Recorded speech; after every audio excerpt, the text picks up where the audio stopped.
Hey, everybody, it's Matt Pinfield. You might remember me from MTV, VH1. I'm syndicated radio host. I'm doing a lot of different things, but one of the things that I love to do is listen to the Shout It Out Loudcast with Tom and Zeus. Oh, boy. Here we go. This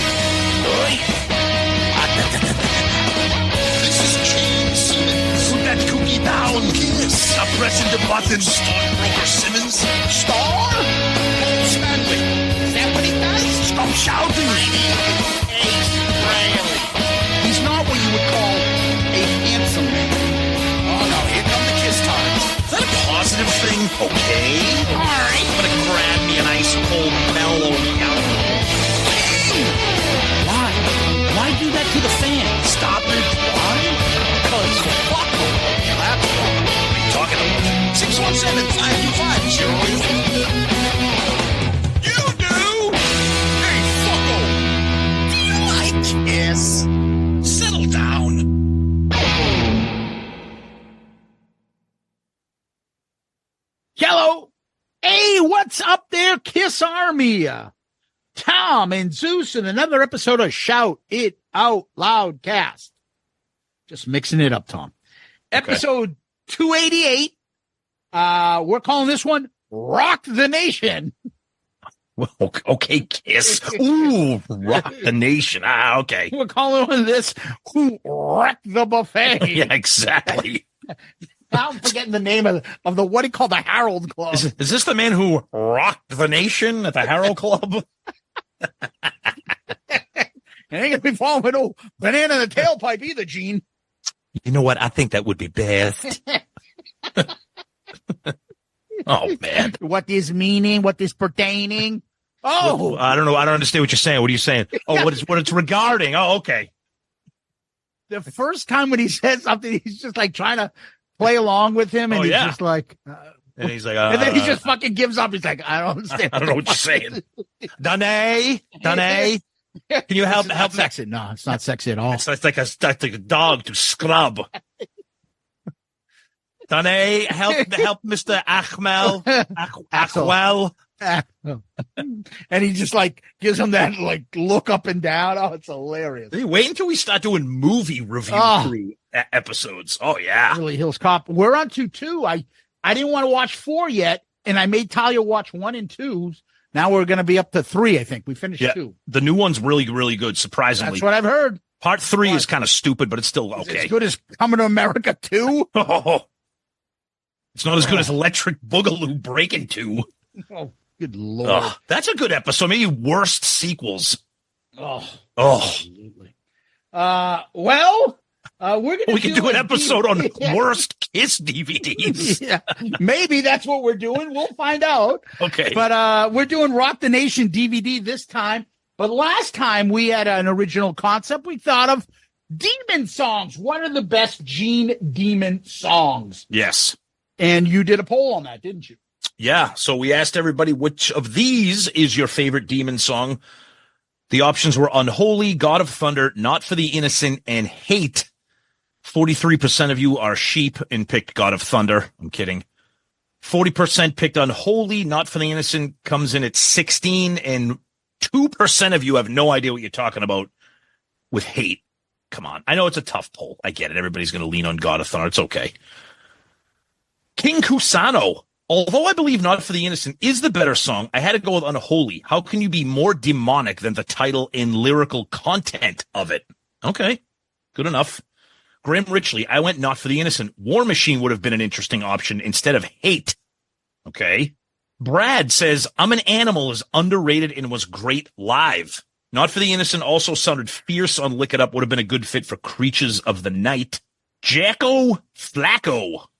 Every song here is great. Gotta go with Not for the Innocent. Gene's vocals are fantastic. Love the episode. This podcast has reawakened my love of KISS. Ooh. All right, Jaco. Love thanks, hearing brother. That. Love that. That's amazing. Let's look at what we got for some episode comments here, because we always like to talk about those. Uh-oh, Heavy Mayo chimes in. We're making height jokes. He says, dude, what are you talking about? I'm 5'7" in my demon boots. Derek Rolando, he's got a little bit of the Beatles and a little bit of the Rolling Stones, and you mix it together, add water, throw a little dirt on it, and you've got a demon song. Oh, okay. Dr. Two then posts a picture of Mr. Furley in his mustard-colored sport coat and says, I think Mr. Furley is actually wearing this shirt in the photo. Yeah, we were talking about his amazing outfits. And we'll finish up Twitter with something here from Aggie Dad and Tiger Grad. Any reference to James Harris, a.k.a. Kamala, and I'm on board. Growing up in Memphis, I met a ton of wrestlers. I had lunch at a barbecue joint in Tunica, Mississippi with James, and he was the sweetest man. Also, next album review crew episode should be Jerry the King Lawler's CD. Oh, and he posts a picture of it. Nice one, Aggie. Don't you always find it fascinating, like wrestlers do an album, or like stars of the 70s did albums? Like John Travolta did it like an album. Dick Van Patten had an album. Yeah, but that was a gangster rap album. Who's like Scott Baio's greatest hits? Yes, and the fucking Willie Ames sings fucking Supertramp's greatest hits. Speaking of Beverly where's the demand for this? Well, speaking of Beverly Hills Cop, don't forget about Eddie Murphy's classic "Party All the Time." Yeah, but that is like Eddie Murphy at his height of popularity. That was him. That was Eddie Murphy trying to be Rick James. Yeah, that's an ego trip, big stuff. Yeah, like these mid-level TV stars. What the fuck? Who asked for their albums? Dude, I would love Leonard Nimoy sings fucking Bilbo Baggins. What the fuck, dude? Dude, I would love to hear Howard Cunningham sings the hits of the 50s. What was his name? Tom Bosley? What was a dad from Beverly Hills 90210? James Eckhouse sings the blues of yesterday. Who's buying this shit? Oh, God. Maybe that's a good episode. Top 10 favorite desirable TV show albums. I mean, who wouldn't love to hear Richard Klein sing Grandmaster Flash's greatest hits? Pam Dauber sings fucking Sister Soldier's 1989 acclaimed album. I thought you were going to say Sister Sledge. Just fucking ridiculous. I don't get it. This is why our episodes are so long. Dude, fucking Ralph Malph had a fucking album. Dude, Ralph Malph played that demon in that episode. He was like a fake Gene. Who looked at Ralph Malph and says, you know what I need? Someone needs to get that redhead into a fucking studio to lay down some tracks. Somebody said, look, I know what's hot. I need Donnie Most in the studio right now. I have not done that much cocaine where I don't think that's fucking the greatest thing of all time. So come on, let's get on it. Oh, man. All right, let's get back to fucking last week's episode over on the Book of Face. Paul Heider. For the first time I laid eyes on the demon on the cover of a KISS album, I knew he's my guy. He's my favorite member of KISS. And then I heard him, and he sounded exactly like I thought he should sound. All the songs you selected were great, though Charisma would have definitely made my list. Yeah, arguably more of a Gene song than a Demon song. Exactly. That's why I wasn't. War Machine would probably be my number one. I'm amazed no director has used it to introduce a violent ultra character in a movie. The song backing a battlefield sequence would be killer. We're going to talk about that song a little bit later in this episode. You guys nailed it with the observation that when KISS exorcised the demon out of Gene in the 80s, they lost their edge. I miss him a lot. Yeah. All right. Adam Nierenberg. Guys, great spin on a topic. And then he talks about the fucking Bryan Adams album song. Honestly, guys, I know that's in the news. I don't give a fuck. I'm sorry. Tom, we can talk about it in the news. Do you care that Bryan Adams did? No, cover it right now. To me, I just think, I don't, who's buying like a 7-inch 45 of Bryan Adams doing Rock and Roll Hell? I mean, and War Machine. I think no. There's your news coverage of the Bryan Adams release. Yeah, people are just bombarding it. Oh, check this out. I could care less. Exactly. Thank you. To me, demon songs are lascivious and evil will gravelly tone to his voice. Calling Dr. Love Him, Leave Him are great examples. Larger in life or not for the innocent or others. I think Within is a great demon song. Unfortunately, the song that he's most identified with is God of Thunder, and he didn't write it. I really don't see any demon songs in the first 3 records. Most of them were written when they were still Wicked Lester. I really don't see any demon songs in the 80s. Real demon songs emerged with Rock and Roll Over, where Gene was able to act on his whims and articulate that persona. Well, I mean, the song was written, God of Thunder, stolen from Paul and given to Gene because it was his persona, and they crafted it to fit his character. So, I mean, anything demon started there. You can kind of, I mean, I'm thinking of like Ladies in Waiting and Two-Timer. Yeah, a little bit of that. You can see the what's coming, a little. Yeah. Oh, yeah. Right, but it's not a demon. They're not demon songs. Okay? No.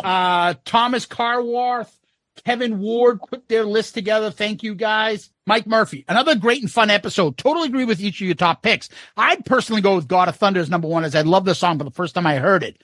I do like how Gene can sing in his Cookie Monster voice on some song and then a more natural, less affected style for others. He's pretty versatile that way. Great point, Mike. That is a great point. Because as much as we love Paul he can do one thing very well, but I love the fact that Gene can do he can do 2 things. He just can't do the second thing fucking well, which is falsetto. And anytime he tries that shit, we laugh at it. Whether it be fucking on The Elder where he tries it or other shit that he tries it. It's just, fucking hold me, touch me shit. It just doesn't work. But that's why I love that Gene can do something like Unholy and then he can do something like Good Girl Gone Bad. It's fucking fantastic. And then says, and thanks for setting me straight on the version of Hell's Breaking Loose on Unfinished Business. Oh, yeah. I don't know what I was thinking.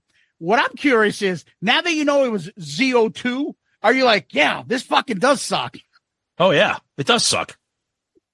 That's right, Joey. Brad Dott does some lists, then he goes, and I could go on and on. Then go ahead. No one's stopping you. Chair number 2, be right in a minute. Graham Richley, what a cool, badass topic. Loved it. Watching you, Mr. Blackwell, are personal, dark favorites, although War Machine would be my top demon pick. Brian Adams and Jim Valance, no doubt, provided the more thoughtful lyrics. Go listen to fucking, never mind. A lot of people chiming in with the War Machine one, yeah. Can't argue with it. Ryan Michael Ramaswamy Waltz, fucking Rodham Clinton, Cronin Dole, Lane Kulick, Shannon Tweed, Simmons, Scott. Anybody else we want to add to that? I think you nailed it. Okay. To me, demon is spiritual, religious, and evil. Beginning a horror fan, perhaps, that influenced my opinion. There's only 2 right answers. Number 1, Unholy and God of Thunder. And coincidentally, you guys chose both. Zeus, I never would have thought of And on the 8th Day as a demon song, but it sure fits. And I think of that song differently now. And Tom, your pick, 5th pick, bold move. No surprise, another great talk over an excellent topic, guys. Tom's picking his number 5. And he writes, because it's my personal business, my personal private business. That's right. That he puts on. What was your number 5? God of Thunder. Oh, making it number 5. Okay, yeah. All right. Thomas Lawson puts his list together.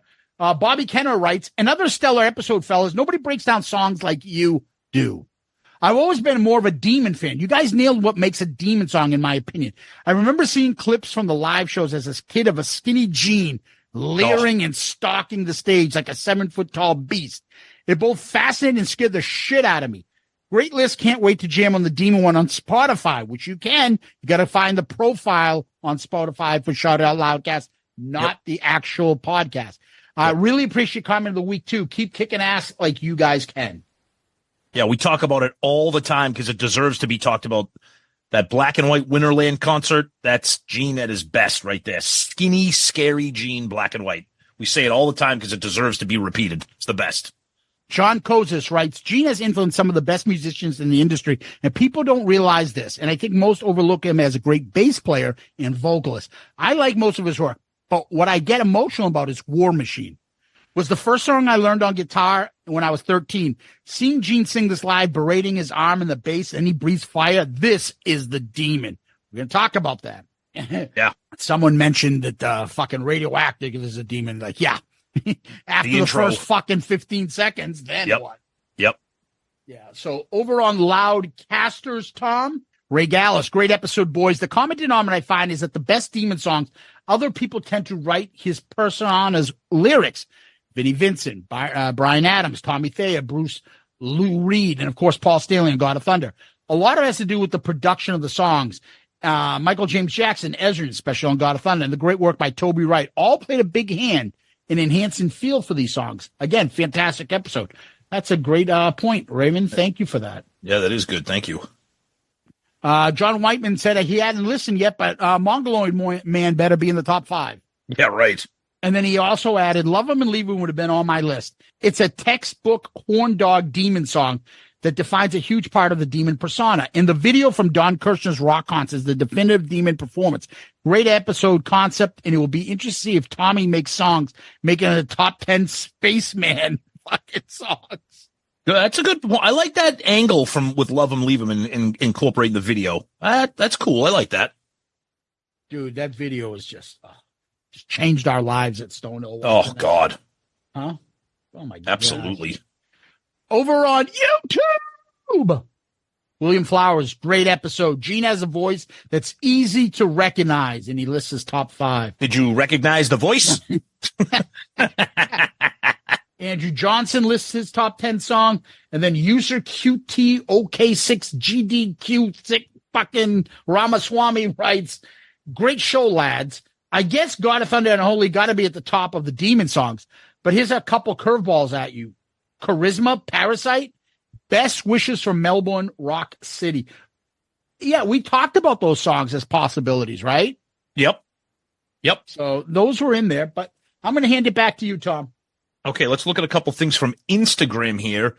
Junior Vintage, Kamala the Ugandan Giant and his manager Kimchi were said to be big fans of Mongoloid Man and Burn Bitch Burn. Jesus, Kimchi. Our friends over at Pantheon Podcast said Larger Than Life. That's a great call. Like that one off of Alive 2. Radio Chaos, please, more Joe Walsh, Zeus.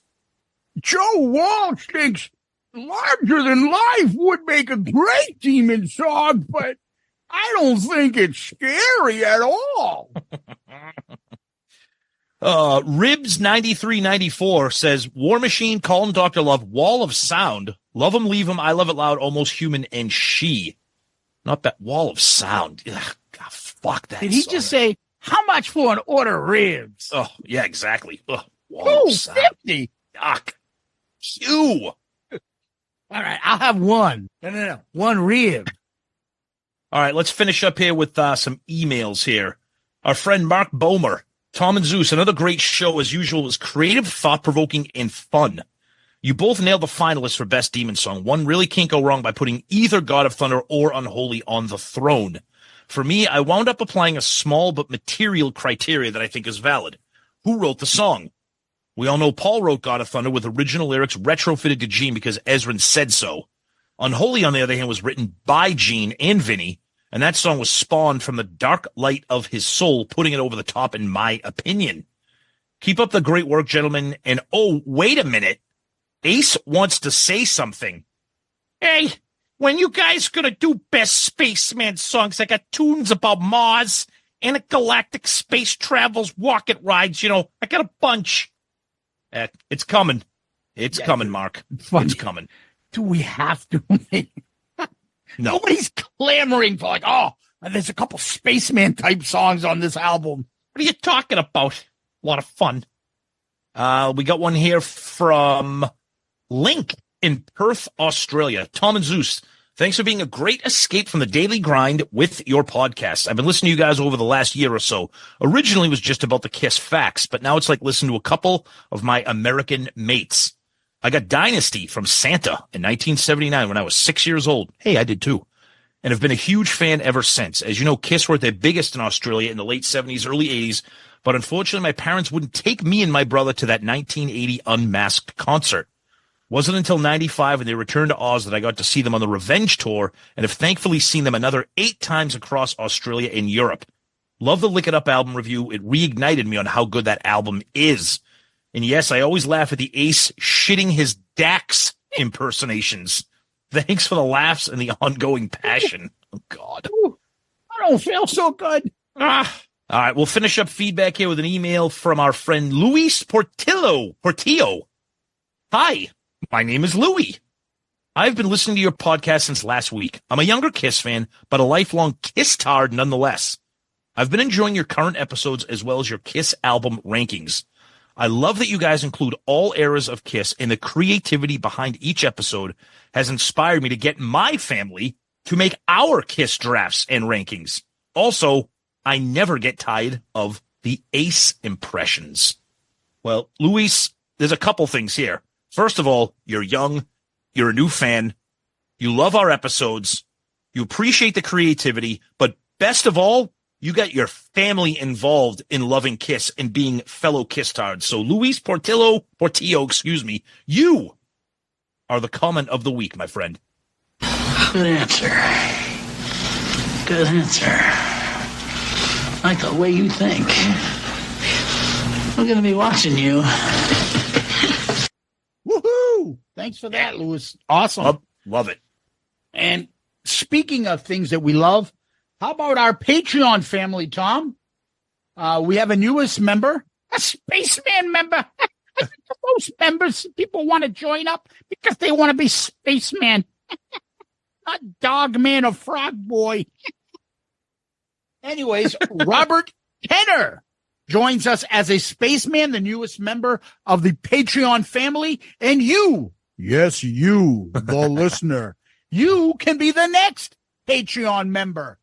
Please come join our Patreon family like Robert did, and you can become one of the family members and get either merch, get polls, get inside information like the book, which we'll talk about, get sneak peeks, be part of the album review crew selection, which picks an album that we get to do, part of the March Madness, and so much more. We have 4 different tiers. Find the tier that fits your needs. And how do you do that? You go to shoutitoutloudcast.com, our website. Right on the website, you'll see on the landing page, Patreon, the link. Click on that. Look at the 4 different tiers, see what you get. And we have new merch that we're giving out when you join. So some tiers get the Shout Out Loudcast koozie, guitar picks, stickers, T-shirts, and there's more. So come join, become a member. There's plenty of stuff to do, and it's a lot of fun. And again, our family keeps growing, and thank you to Robert and all our members of the Shout It Out Loudcast Patreon family. You guys are the best. Robert, thank you so much. And whether you're a brand new Patreon family member like Robert, or you've been there since day one, or somewhere in between, we love you guys. Eternally grateful for everything you do to keep this show growing and put it where we are right now. We couldn't be prouder of that and prouder of you guys in the family that keeps growing. So thank you so much. And check us out, patreon.com, or click on the link right on our website at shoutitoutloudcast.com. Tom, what we do next is we go over to Kiss World, find out what's going on. Well, a couple people will kind of get in their little drawers in a tizzy there, or, little panties in a bunch, because Paul posted something with him holding a guitar and, teasing people about potential new music or whatever. I don't know. He says right here, I bought an amazing aged Gibson J200 at the Gibson Garage in London last week. This guitar's got me wanting to play and write. Let's see what happens. Nothing. And you'll like it, bitch. No, it's just a guitar that I can eventually put on the market and sell, and you guys will have a $15,000 Paul Stanley experience along with my painting. That's right. Yeah, and there's another cool event coming up, courtesy of our friend there, Neil Davis, the guy behind Creatures Fest and Kiss Cancer Goodbye. They're doing another one that's been announced this December. It's going to be the weekend of December 6th in Florida. Stay tuned for more details on that. We're not sure if we're going. I don't know if we're going to be able to this year, but we'll keep that decision up in the air. Who knows? Angry Bruce, the newest character on Shout Out Loudcast, is back. Kind of still talking about, the unhappiness with the band and the end of the road and Ace and stuff. Nothing new, but it keeps coming. So it's interesting. We love Bruce, and God bless him for kind of voicing his opinion. It's refreshing, actually. Hey guys, Bruce Kulick. This pizza, a little burnt on the bottom.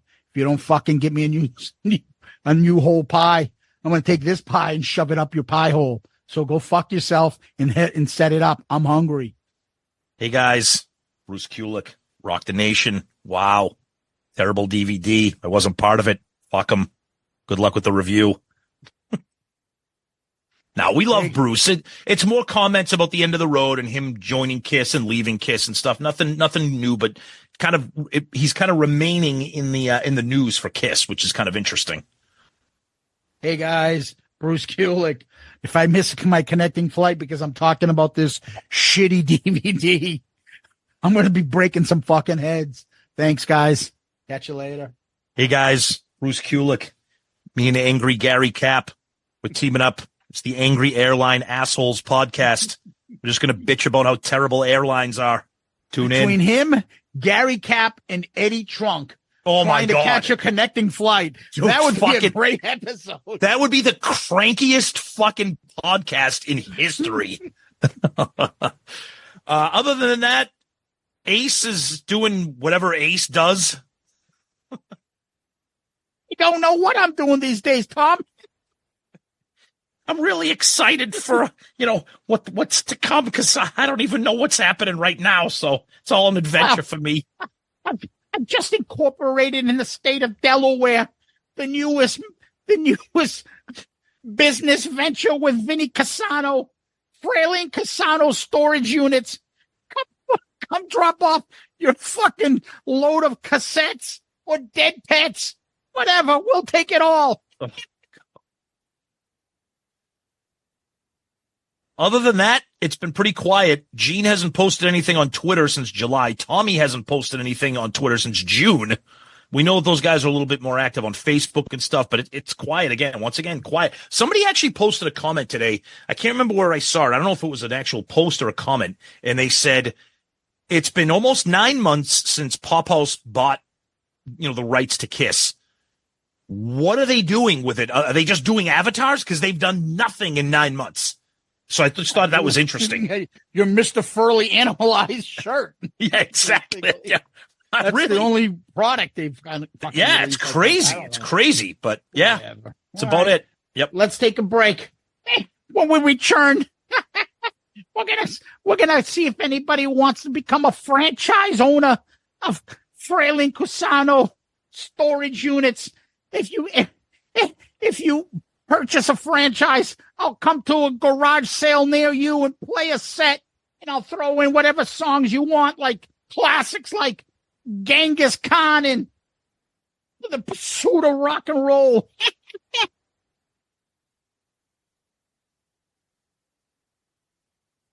Okay, we're back, and Ace is very excited. He posted something. Hey, guys, I know you're really digging these Target shopping videos. Well, it's back to school season, and you know what that means? Time for Ace to get high off those permanent markers that they sell in packs. I always like to get a new backpack. I might looking at Muppets because I got one that looks like me. And those Trapper Keepers I always keep mentioning. Big fan. Good luck, kids. Have a great year. Hey, you fatty in the front. Here's an eraser set for your kid. Throwing out shit out of a Target bag. What the fuck, dude? He's just comedy gold for us. Oh. I mean, he's just fucking wonderful. All right, Tom. Rock the Nation DVD. I think I've had this for fucking, I don't know how many years. Tell everybody when you opened it. This week. I watched it. What's the point? It's fucking the End of the Road tour. I've seen it a million times, right? Yep. So, anyways, Rock the Nation DVD. It came out in 2005, but it's from the tours in 2004, right? Yep. Yes. The Rock the Nation 2004 tour. Which and we were at. Yeah, we saw that tour. July 24th and 25th in D.C. and Virginia Beach. I'm not sure which one, the Virginia Beach, because I know he threw out D.C. a million times in the show. Paul did. Yeah. Not sure when the Virginia Beach were part of the footage, but whatever. I'm not either, but I do. But they also turned this into one of the most horrendous off the soundboard live recordings either. And I remember when that came out, everyone was like, why did they do this? Because you could get this on the instant live CDs that they did back in 2004. We have the DVD. And thirdly, it's end of the road. I'll save third. I'll save my third opinion. Regardless, it did sell well for a DVD. I believe it went double platinum. It was released, like I said, December 13, 2005 for a 2004 concert. Yep. It made it up the charts in certain places. And I did notice it made it to number 3 in Greek music DVDs. Oh, wow. That's impressive. I'd love to know who number 1 and 2 buying is. That in the Village in Greece. Oh, KISS. KISS, New Brazil. Anyway, so it's a 2-disc set. I have the DVD, Tom. I don't know what you have. Yep. Same thing. Yep. I got it right here. Packaging looks pretty cool. The back looks pretty cool. It looks like it has some stuff. The features, not much, but it makes you think that there might be a lot of features because you're like, 2 DVDs. Why do I need 2 DVDs? Yeah, it's cool. Yeah, you open it up. It's got like a little bit of a gatefold thing. It's got a little booklet inside. Back when KISS was kind of putting together some cool packaging. So it's got like a little story about the tour, some pictures. It's got all the tour dates. Good for them. Do you like how they have this part and where they're all the colors for each member? Are you trying to set me up to see if I want to get angry about Eric and Tommy? Well, I'm just asking you. I know. That stuff doesn't bother me. But it's, I don't know. Like the blue and the purple for Paul, all the matching, all the solo and the solo album covers. If you notice, they have the almost like the symbols, like the demon. Oh yeah, the icons, and the Eric and the Catman one, and the lightning bolt for Tommy and stuff. This is also back in 2004 when really there was no social media, so there wasn't a bunch of loudmouths bitching about Tommy and Eric wearing the makeup. So it was okay to put a DVD out like this and have people just enjoy it for what it is. Yeah. Yeah, no, you could tell. And I wonder back then, this is the time where probably people were like, wait a minute, Ace is moving pretty fast. Yeah. right. That's not Ace, is it? Yep.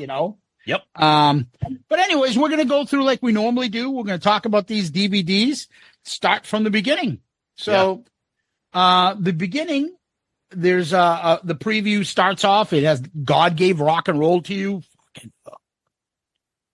Yeah. And then they list the members, Paul, Gene, Tommy, then Eric. Yep. Interesting. I don't know. And then they show them walking out, not almost the same video of them like they've been walking out for the last 5 years. Yeah, I was laughing at that. Yep.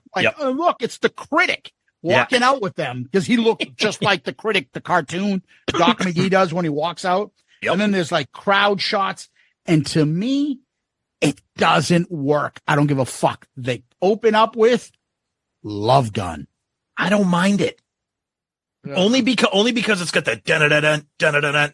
I get it. It's a weird. We'll talk about the set list as we continue going through the DVD, but I don't mind something different. I'm saying that now because we got so ingrained with Detroit Rock City.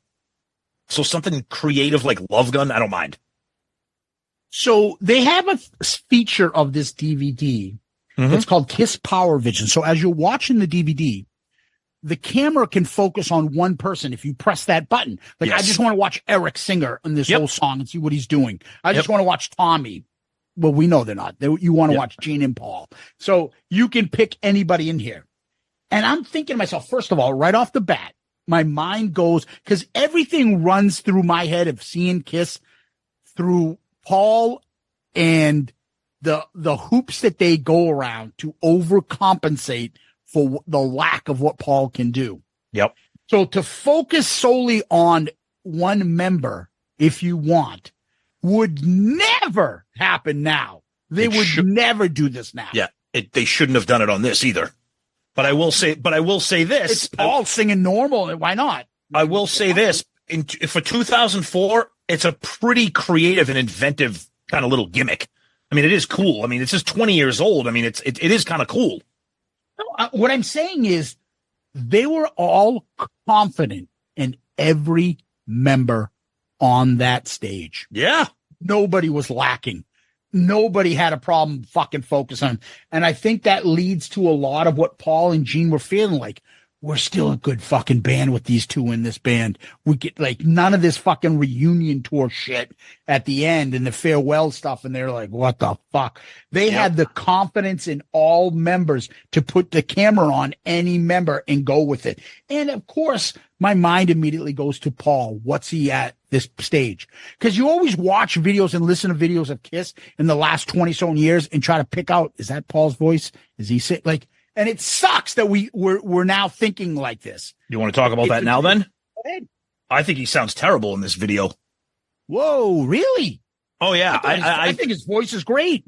No, put it this way. When I watched this video, I'm watching this and I said, this is 2004. If you told me that over the next 20 years, this band would still be performing and releasing 2 albums, I would have been like, wow, I don't know if I can believe that, because I think this performance, for me, the only thing that carries this performance is the set list with some mixed up songs that we'll talk about. But I think Paul sounds very, very strained. And this is 20 years ago. I think on the Gene songs we'll talk about, I think Gene sounds really bad. And I think the band, they look good. The stage looks good, but I don't know. It struck me. This is going to be interesting. This is going to be interesting. Kind of flat for me. I'm complete opposite of you. That's okay. Great. I think the band sounds good. I think Paul and Gene, it's a fucking live concert. These aren't easy songs to sing. I think he does just as good a job as he's ever done. Okay. At this point, I'm glad. Singing, I don't find any issue with it. And the more importantly, I look at it and I'm like, oh, fuck, man, when did it fall off? Because it didn't fall off here. And I thought Gene sounded great. I thought the band sounded incredible. The energy was fucking off the charts. I wish they played the end of the road with this much energy, because they two things I will say. I think the band sounded great. I think Eric had a ton of energy. Obviously, this is 20 years old. This is 20 years old. Absolutely. I don't know. The energy was good. I thought vocally there was a lot of struggles on both of them, but I don't know. That was just me. And I watched this a couple of times too. So. All right. Well, then they moved right into, and I'm going to stop before I go into the next song. I didn't have to watch this. I know all these songs. I know all them. I know the performance. I've seen them so many times in concert that it's not one of those, let me listen to it again. I agree with you, because I really need to hear Love Gun and Deuce a different time live. Like you said, I don't need to hear Deuce. I don't need to hear Lick It Up. I don't need to hear, there's a couple songs on here that I wanted to focus on because they're very rare if ever heard live. Yeah, I mean, I watched the whole thing. Don't get me wrong. Yeah, of course. Me too. But you're paying more attention to stuff that you think might be different. Yeah, I was emptying the dishwasher when Deuce started. Put it that way. So they go right into Deuce next. Yep. So to me, I put the band seems like they're filled with energy, definitely moving. The crowd is enjoying it. They're I know they did eventually tell them they're filming. They told them. Yeah. And the crowd is obviously enjoying this, jumping up. They do the Deuce dance. Paul is like, oh, fucking, they're doing the usual stuff. And Paul mentions at the end, I'm just going to add that he says, oh, this place is full of stars too, and blah, blah, blah, blah, blah. I don't know if it's because I was watching this and I wasn't there. Because most KISS DVDs that we have, they're not concert videos. They're stuff like Expose and Extreme Close-Up. Clips. I just felt like Paul wouldn't shut the fuck up in this DVD. I just thought, again, maybe it's because I'm watching it and I'm not there, but I was like, dear God. I mean, it gets worse later on. We'll talk about it. But because he can't talk as much as he did then. It's a great point. Maybe you're right. Right? Yeah, and he's just saving his voice and stuff like that. Even now, when he was at the end of the road, every time he talked, you're like, dude, he sounds like he's going to fucking get him some water. He can't even just have a conversation. And we're here.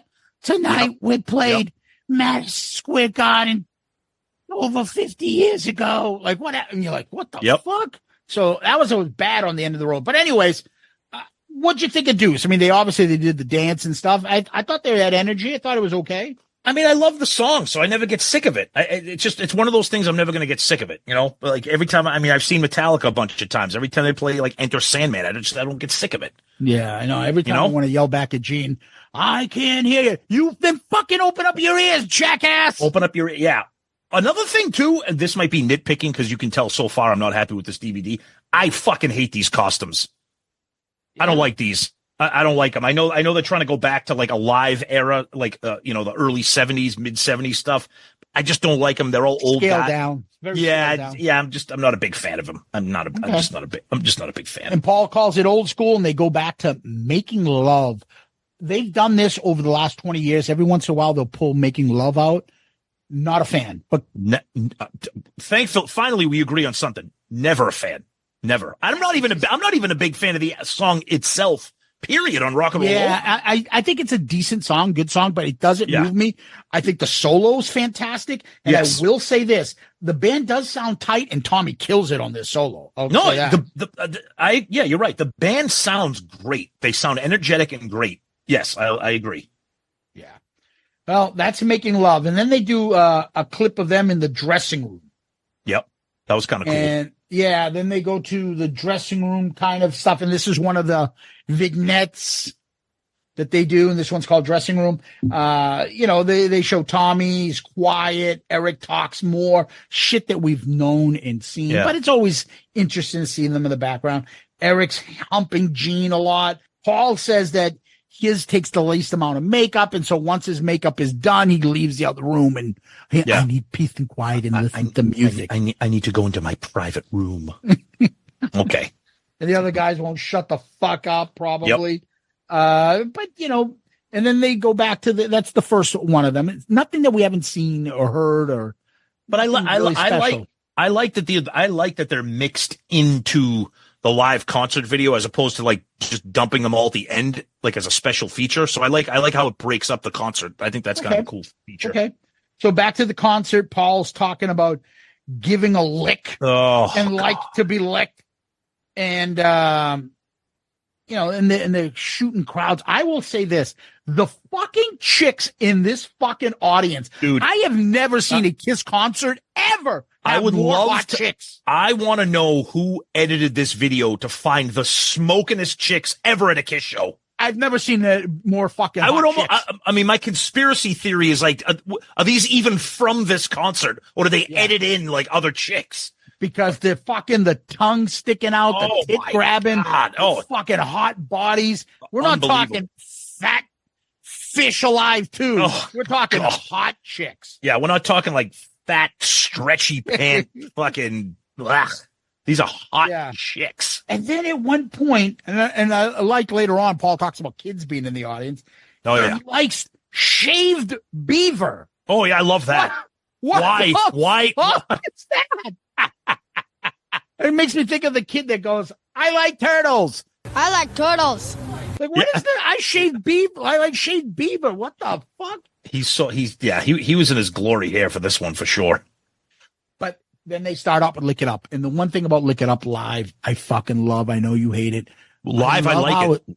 I love how it always starts with Paul singing first. Yes. And then the music kicks in. Don't want to wait till you know me better. I agree. And I have always preferred the live version of this song over the studio version. Always. Just so fucking good. Yep. They do a good version of this. And then they go right into Christine. Okay. You want to know what my notes are for now? Christine 16. I love it. It's off Love Gun. My notes here say Christine 16. Terrible.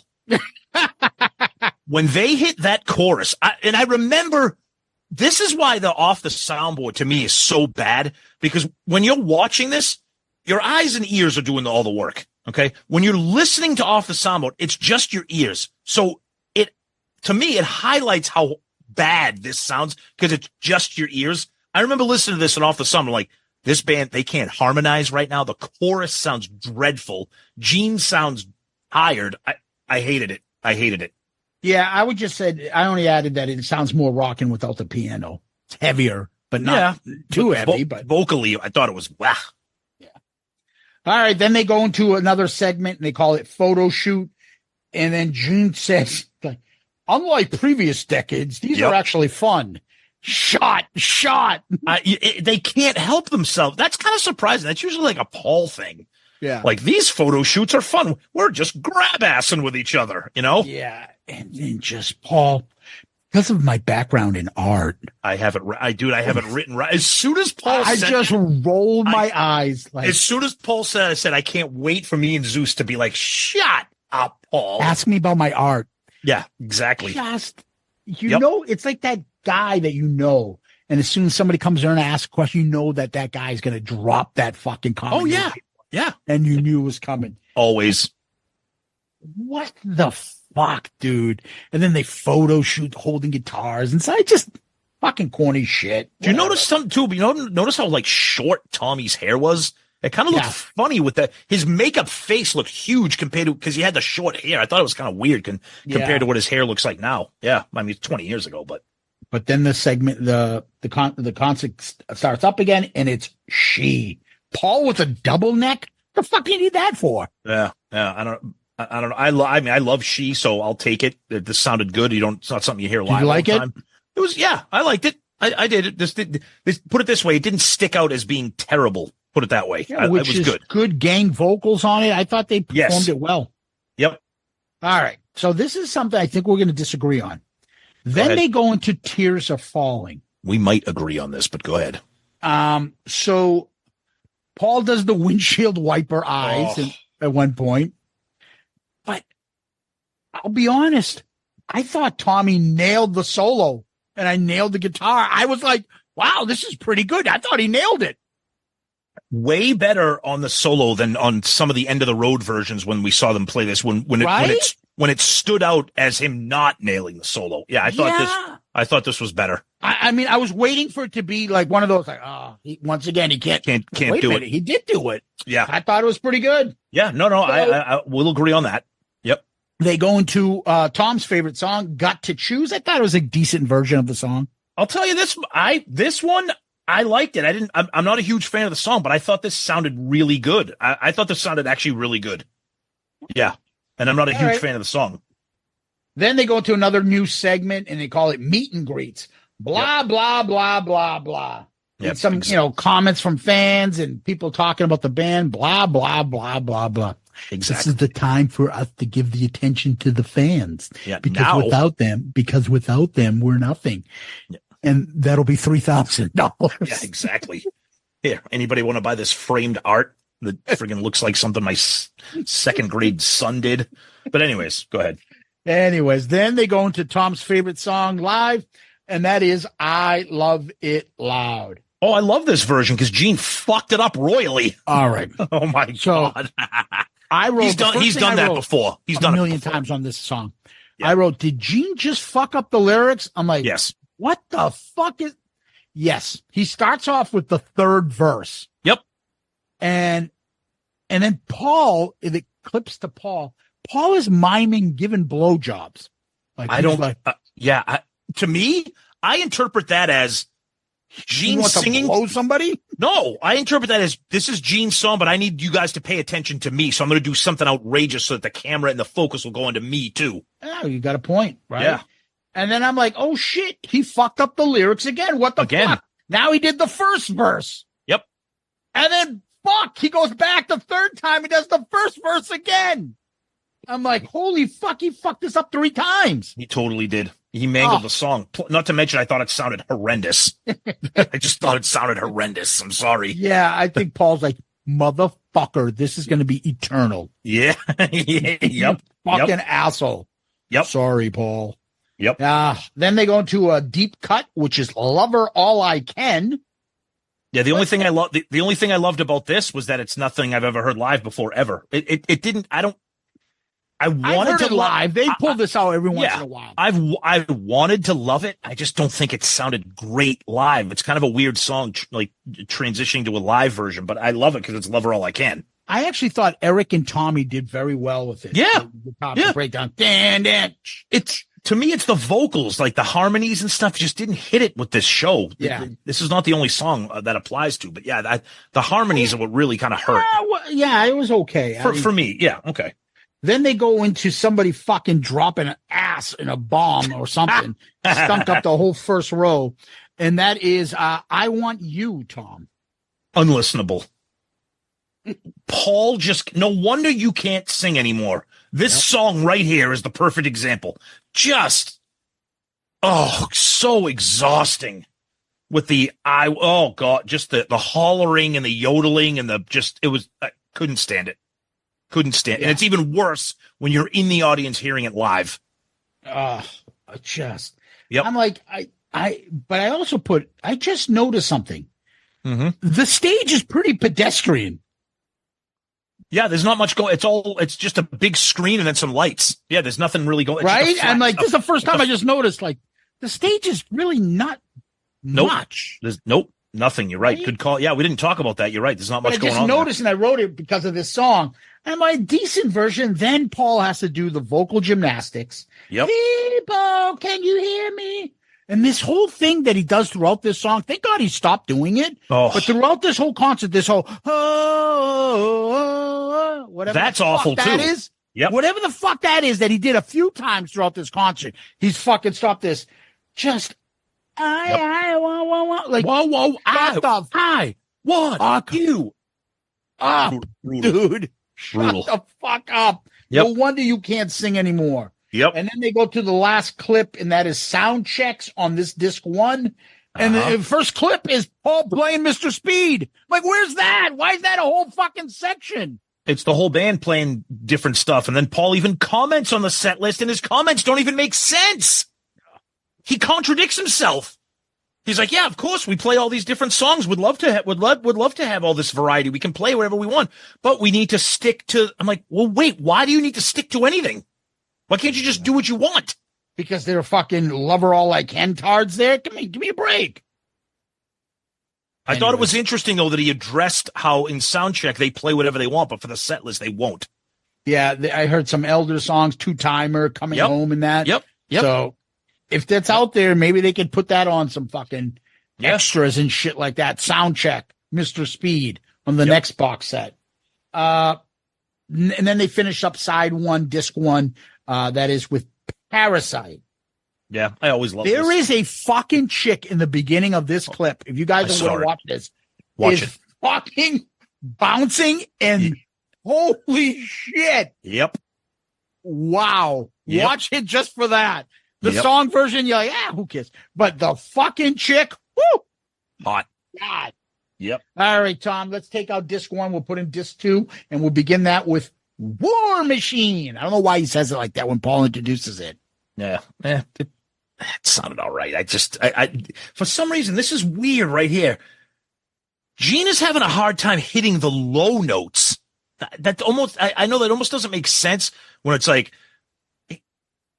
anything low, like it sounds like he just can't really do it. Like I don't know. I just thought this was kind of another messy thing as well. I didn't like it. Gene, yeah, I like it. He always does that in the beginning of this. Yeah. And then he always go, yeah, I like it. Like a dirty old man. Eric looks energetic. And then I'm like, what the fuck kind of guitar is Paul playing? I just noticed that. I'm like, what the fuck is that? I don't remember seeing that. I don't know. Yeah. I love the break.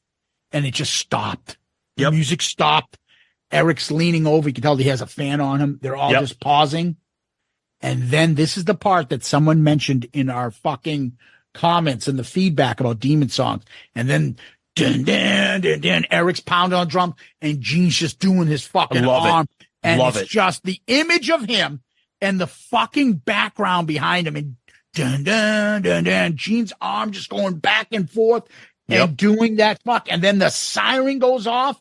And now this isn't yet the end of the road or prior to the end of the road segment where they were using the fucking robots and the flying dragon breathing the fire. This is like an army. They were showing like black and white armies, attacking a field and stuff. And then Gene is like almost like telling them to march like a leader. It was awesome.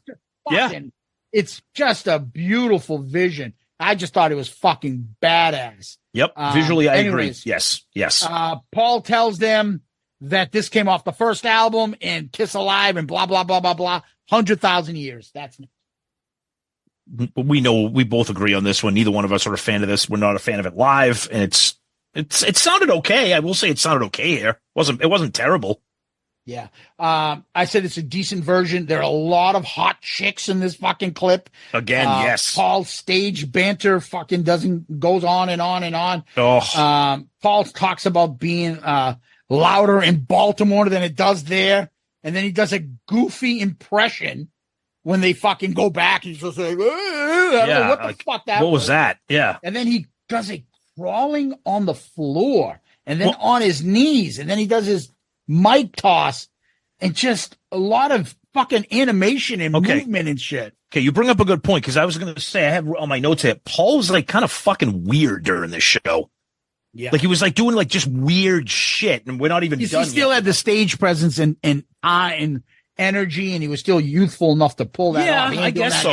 I guess so. But it was just some of the stuff like you just pointed out was just kind of like, I don't know, weird. Yeah, and so the other thing I noticed, I'm like, shit, there was no real drum solo here. No, not really. Right? Not really. And you'll notice later on, there's no guitar solo here, too. That's right. Yep. Very interesting. Edited. Yep. It could be edited, but why would they edit it? It's part of the show. So I don't know. And so I believe the next thing is they talk about theater shows. Yep. And Paul says it's like the early 70s, no pyro, no bombs, just the band. And they show a clip of them going blind. Like you can click on extra bonus at that time. When that pops up, there's a bonus section. You press on it, and it's them performing Going Blind in a theater. Yep. Not bad. It's kind of a cool little extra thing. You know, it was cool. But then Gene does the blood scene, and then he goes up on top. But we're all used to God of Thunder. God of Thunder is not in this. Can you believe that? No. Shocking. And instead, they do Unholy, where he goes up top and bleeds. Yep. Wow. He does the "oh yeah" 3 times and "oh right." And I like the video effects behind him where it's like Gene's head and there's a fucking like row of fire around him. I think it's better than the fucking stupid pods of Gene's head. Oh, I hated that. I hated that. On the end of the road. I think this one looks better.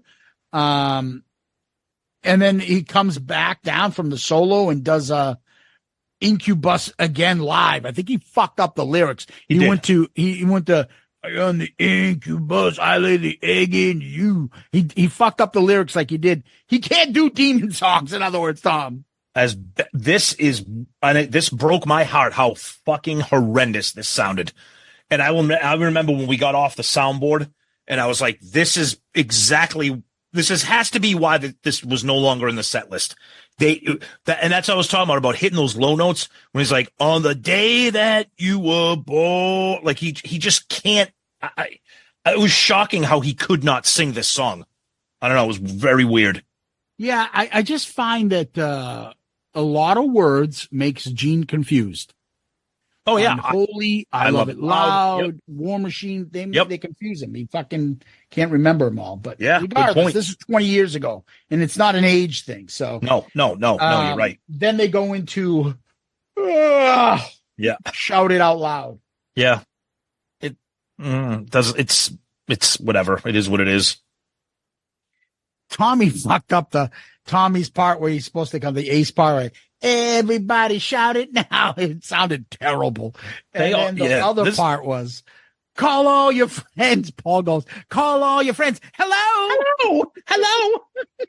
Oh, we always love making fun of that one. Emasculating fucking hello. Terrible.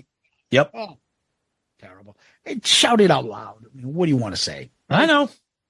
And then they go to On the Road. And Paul talks about, how the band gets on these long roads and they get on the jet and all this stuff. And just. I actually thought it was kind of, I mean, again, times have changed, but just bragging about the jet and all the amenities and all the accommodations and all the, I'm like, come on, guys, there could have been a better way to do this. I don't know. Just kind of looked bad to me. How they get into cities and they go to dinner and then they go this and that, whatever. But just sitting there being like, oh, we got on this luxury jet. We each have our own seat. And they go back and you can sleep on them. We know, dude. We know. Enough. We get it. Calm down. Enough. Then they go into I Was Made for Loving You and Paul goes flying out. And I'm like, holy shit. They've been doing this for 20 years. Imagine. You're right. I forgot how far back that went. You're right. Yep. 20 fucking years. Yep. And I don't know. I like I love that. Yeah. The pyro at the end, how it's kind of choreographed. Yep. Yeah, I think that works pretty good. And of course, I Was Made for Loving You is way more rocking this version than Yep. The actual album version. So, Yep. all right. So I'm like, wait a minute. Is that an encore? Is that the closing song? No. No. Or is it not?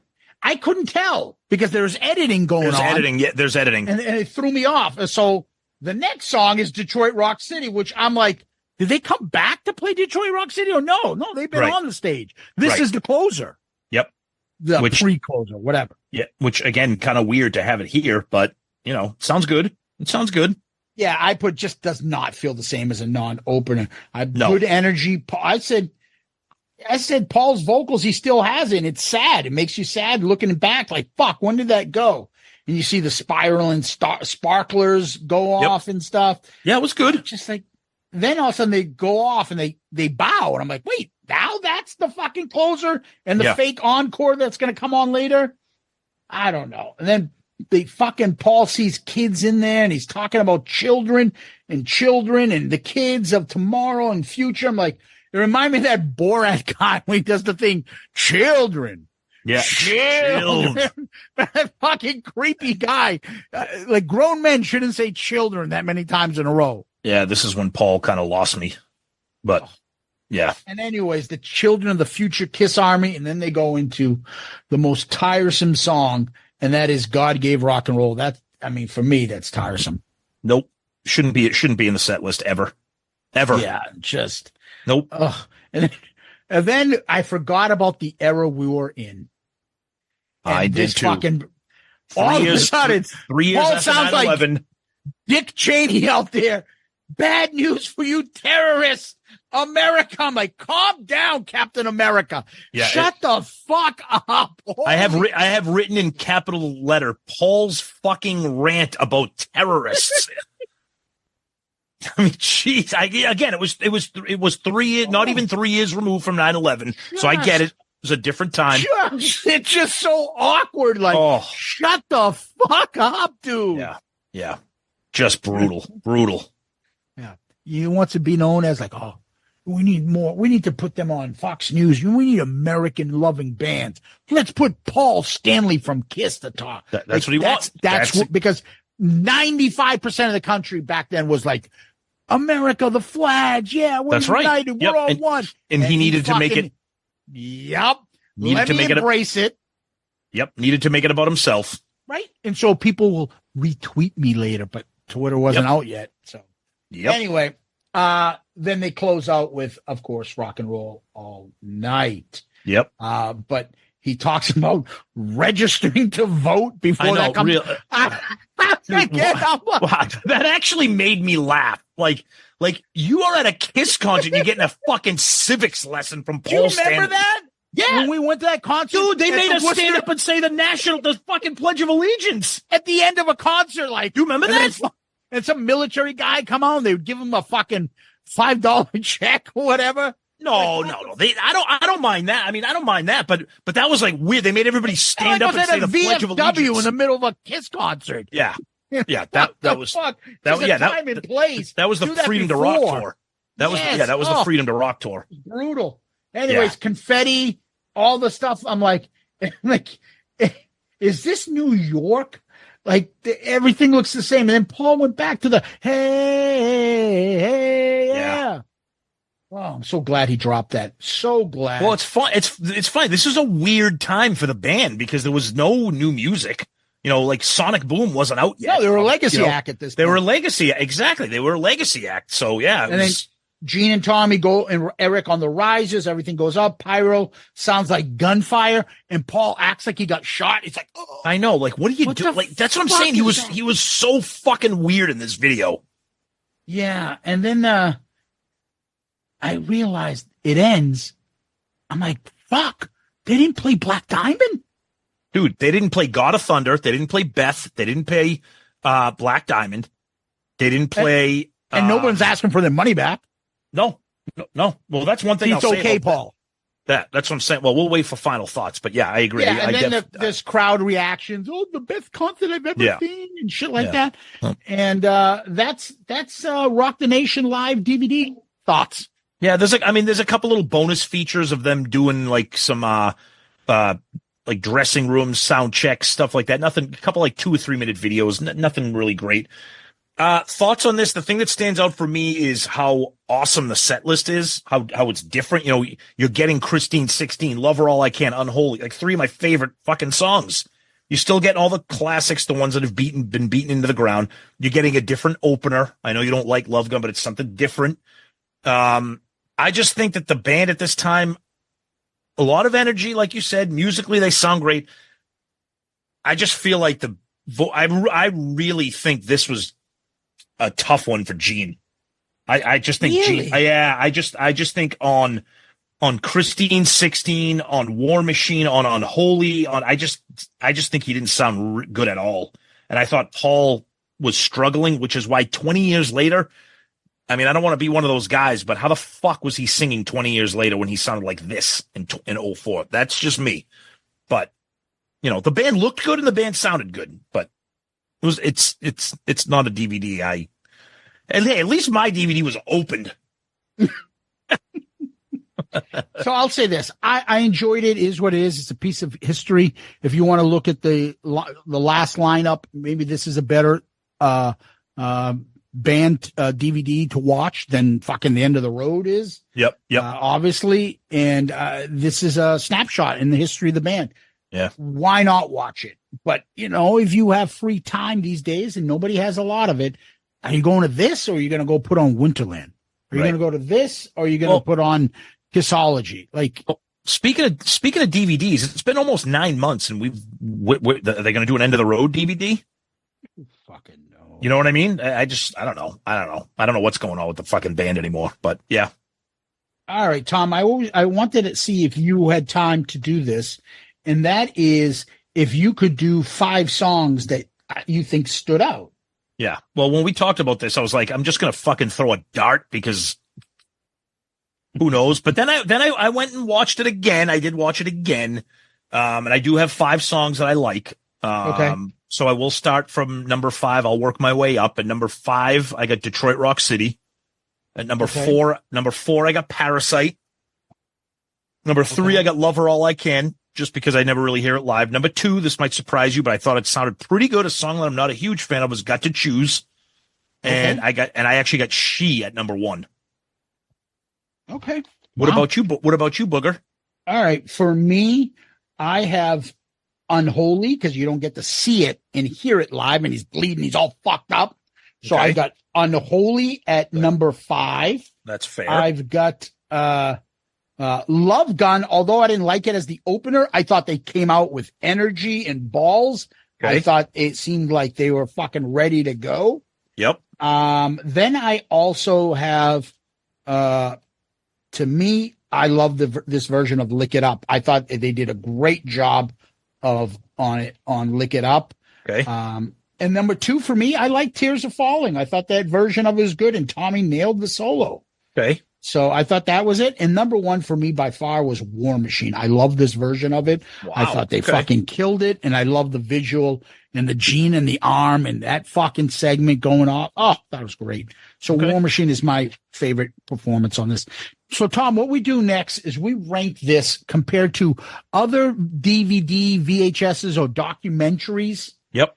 That have been out there. And we have reviewed in the past Kiss Exposed, Kiss Confidential, Second Coming, The Eric Carr Story, Kiss Breaking the Band, A&E Biography, Kiss Frontman Gene Simmons, Paul Stanley Reels, Kiss Story of Their Songs, Reels. 8. This is our 9th. Yep. You want to tell people how you've ranked yours? Yeah, so far at number 8, I have The Eric Carr Story. Number 7 is Kiss Frontmen Gene Simmons and Paul Stanley Reels. Then I got Kiss Story of Their Songs, Reels, Second Coming, Kiss Breaking the Band, Kiss Confidential, A&E Biography, and Kiss Exposed. I'm sure you could tell I'm not a big fan of this DVD, and it's just a concert. It's not. There's no interviews. There's nothing like no documentary stuff. Nothing other than a concert and a couple little snippets of some behind the scene things. The real stuff is kind of cool, but it's also kind of rehashed a lot of stuff. So I don't know. I'll give this a little bit of extra credit because we were at this tour and I like the set list. So I'm going to put it at number 6. Okay. Yeah, I'll put it at number 6 for me. So underneath Second Coming, but above Yes. the story of the songs. Yes. Yep. Okay. So for me, Tom, starting at number 8, going to number 1, I have KISS frontman Gene Simmons, Paul Stanley Reels, The Eric Carr Story, Second Coming, KISS Confidential. Breaking Bad is my number 4. 3 was KISS Story of the Songs, Reels. 2 was A&E Biography. Number 1 is KISS Exposed. Well, I ain't going to go to number 1. No. Do I like it better than Second Coming? To me, I look at it as like KISS Confidential was the revenge tour. That's different. They were in a different element. It's more of a impactful era for me than the current lineup is doing Rock the Nation out of nothing, not doing like an album tour. Well, that's the thing. There's nothing to this tour. There's nothing. It doesn't represent anything. It's just a snapshot of this time where they were touring with the current lineup. So I'm going to put this at number 6 as well. Okay. Underneath KISS Confidential, but above Second Coming. I think it's more interesting than Second Coming. How can it be more interesting than Second Coming? Second Coming's about the reunion. Because there's just a lot of phoniness behind it. I can tell it's phony. Oh, I know, but at least it's not just a concert. Just going on and on. It's like we've already seen it and heard it. So I'm like, it doesn't interest me much. I'd rather see a concert. Okay. Fair enough. So I have it as number 6 for me. Okay. Tom, what we do next is we go to question of the week. What do we got? All right. We got a question here from our buddy. Stevie Flythe. He sent this to us from our website. We get it in the form of an email. Shout it out loudcast.com. We get this in the form of an email. Simple question. What do you guys think of Gene doing a podcast? Would he be a good host? I would listen to Gene Simmons talk. Probably is one of my, off the top of my head, top people I would ever want to listen to just talk. Yes, absolutely. I don't care what he's talking about. I find him fascinating. I could listen to him talk. I don't care if he's hosting and has a guest on and he doesn't let the guest talk. I love hearing Gene talk. Absolutely. Him and Professor G, I could listen to them talk forever. I will take that. I think that would be fantastic. I agree. I think Gene has such an incredibly dynamic personality that I'm glad that he's touring, that he's physically able to tour. But if he wasn't, I think him being a podcast host would be spectacular. I think it would be amazing. Absolutely. And you're right. Even if he hogged the mic and said, "This is my show. Shut up. I'm not done." It'd be amazing. And then someone says, where are the cameras? I'm just going to talk. Shut the fuck up. I agree. No, it'd be fantastic. I agree. Yes. All right. Great question, Stevie. Thank you for being fucking a great listener, man. Yes. Thank you, buddy. All right, Tom. Where can people find us? Best place to go is our website at shoutitoutloudcast.com. That you can find everything related to the show, all of our episodes, the Shout It Out Loudcast episodes, Dorm Damage, Album Review Crew, Zeppelin Chronicles, links to all of our social media, Twitter, Facebook, Instagram, YouTube, TikTok, links to our merch, our Amazon shopping, links to our Patreon, our rankings. You can send us messages directly from the website as Stevie did. We get those in the form of an email. And if you want question of the week to be read, please do that. Use the website or use our email at shoutitoutloudcast@gmail.com. We read a question every week. We take a pack of them and we make a mailbag at the end of the year. So please keep those coming. And of course, we always like to say that we are a proud member of the Pantheon Podcast member of shows. Yeah, people can DM us on Twitter, Facebook, Instagram. We're on Threads, TikTok, motherfucker. And check out our playlist on Spotify. Tom put some effort into that. Take a look. Make sure you go to our profile, not our podcast. The profile will have our playlist. Subscribe to our YouTube channel. And give us one of those 5-star child reviews on Apple Podcasts, Spotify, wherever you can. And we'll certainly read it and give you a shout out. And thank you for that. We really appreciate those. And always like to remind people of the website, shoutitoutloudcast.com, shoutitoutloudcast.com. We just released our Raise Your Glasses first teaser. The book will be out before you know it.